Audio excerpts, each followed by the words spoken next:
ہی question ہوا کہ جب تمہارے لیے بہو کی اطاعت واجب نہیں تھی تو یہ کیوں آپ نے ایسا کیا کہ جب بہو نے کہنا نہ مانا تو آپ نے بیٹے کو بھر دیا، بیٹے سے ڈانٹ دلوائی، یا آپ نے اسٹینڈ لے لیا کہ اس کو طلاق دو، ہمارا کہنا نہیں مانتی ہے، اس کو نکالو گھر سے، اور آپ نے ایک بچی پہ ظلم کر کے نکلوا دیا؟ کہ آپ سمجھتی ہیں میدان محشر میں آپ ہی گرفت نہیں ہوگی، آپ کو نہیں کھڑا کیا جائے گا، آپ سے حساب کتاب نہیں ہوگا؟ اگر آپ کہتے ہیں کہ نہیں تو پھر میں کچھ نہیں کہتا ہوں، آپ اس پر قرآن و حدیث سے دلیل لے کر مطمئن ہو جائیں۔ اللہ تعالیٰ آپ کو سعادت عطا فرمائے۔ اور اگر آپ کو کہیں سے کوئی جواب نہ ملے پازیٹیو اپنے مطلب کا، تو پھر جو ہم بیان کر رہے ہیں وہ عین شریعت ہے، اور شریعت کو نظر انداز کرنے میں دنیا میں بھی نقصان ہے، آخرت میں بھی۔ لیکن میں پھر بچی کو دہرا دیتا ہوں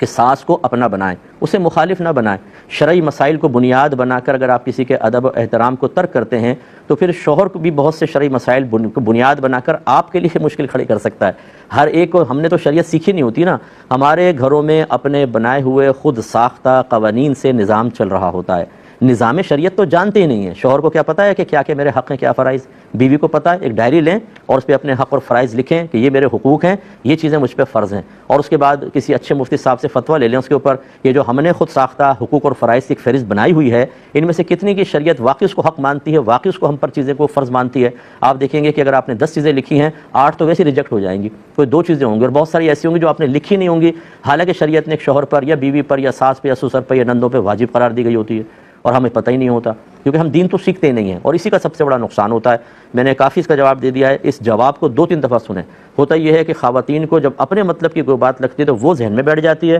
اور جو آگے پیچھے بیان کیا سب بھول جاتے ہیں۔ مجھ نے تو یہ کہا ہے، پورا سنیے گا، ہر چیز کو ہم کوشش کرتے ہیں کہ بیلنس کر کے بیان کریں، کسی ایک کی فیور میں بیان نہ لگے، ورنہ بعض اوقات سامنے والا جو ہوتا ہے یہ سمجھ کر کے دوسرے کی فیور کا کہہ دیا، وہ شریعت کا انکار کر دیتا ہے، اور اس میں آخرت کی تباہی ہے۔ تو چاہے ساسیں میں سن رہی ہوں، بہویں سن رہی ہوں، ہماری گزارش ایک دفعہ ہمارے جواب کو یوٹیوب پہ پروگرام ڈل جائے گا، 2-3 دفعہ سنیں تو آپ کو اچھی امید ہے کہ آپ کو کچھ حاصل ہوگا۔